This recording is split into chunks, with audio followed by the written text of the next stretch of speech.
यह सिर्फ एक तस्वीर है।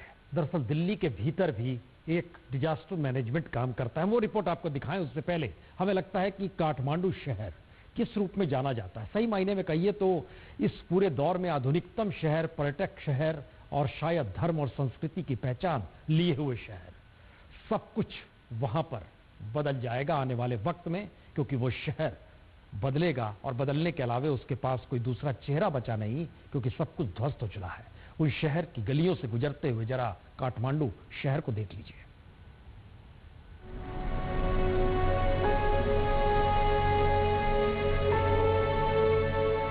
आसमान से काठमांडू चाहे आज भी जन्नत सरीखा नजर आए, लेकिन काठमांडू की जमीन पे पैर रखिएगा तो फिर त्रासदी शुरू हो जाएगी। और शायद काठमांडू की मुश्किल अब यही है, उसे फिर से खड़ा होना है। यानी एक शहर या एक महानगर भर नहीं, बल्कि अपने आप को खड़ा करना है।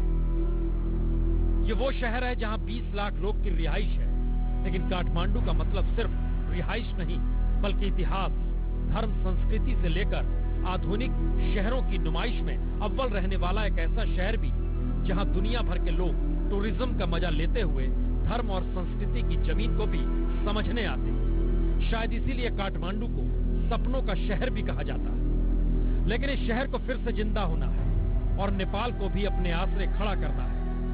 काठमांडू का सच यह भी है कि नेपाल की जीडीपी का 1/3 हिस्सा काठमांडू से ही जाता है। और काठमांडू जब मलबे में तब्दील हो चला है तो सवाल नेपाल की अर्थव्यवस्था का भी है, और शायद सवाल वहां की कलात्मकता और संस्कृति का भी है, क्योंकि सब कुछ तो ढह चुका है।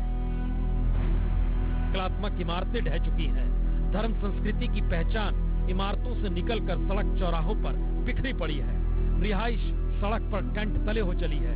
हसीन वादियों में हमेशा दुनिया का मन मोहने वाला शहर बीतते वक्त के साथ बीमारी और महामारी फैलने की तरफ भी इशारा करने लगा है। टूरिज्म की पहचान वाला काठमांडू शहर दबे पांव एक ऐसे खतरे की तरफ बढ़ रहा है जिसमें लोग अभी अनजान हैं, लेकिन धीरे धीरे हर सांस जब सामान्य होगी तब समझ में आएगा कि जहां पर गाड़ियां नहीं पहुंच सकती, राहत नहीं पहुंच सकती, वहां पर क्या वाकई बीमारी और महामारी की स्थिति आ सकती है। क्योंकि इतने लोग इकट्ठे वहां रह रहे हैं, वहां जो पानी दूषित हो सकता है उससे कॉलरा, मच्छर हो जाएंगे, उससे मलेरिया हो सकता है, लोगों को पानी की कमी से डिहाइड्रेशन हो सकती है।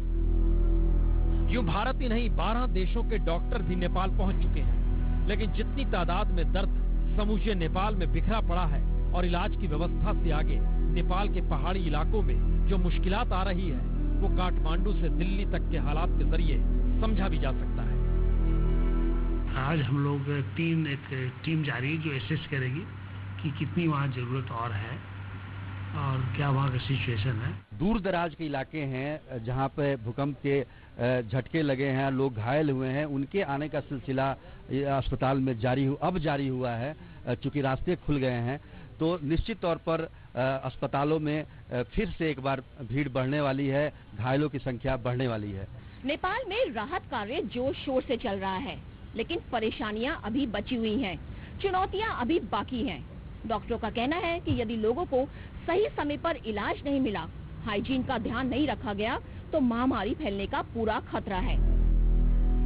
तो एक तरफ भारत नेपाल को अपने पैरों पर खड़ा करने के लिए हर संभव मदद देने को भी तैयार है, दुनिया भी अपने अपने तरीके से राहत भेज रही है, लेकिन सवाल यही है कि काठमांडू दोबारा अपने पैरों पर खड़ा होगा कैसे, और अगर खड़ा होगा तो फिर उसका अतीत इस बार शायद उसके साथ ना हो।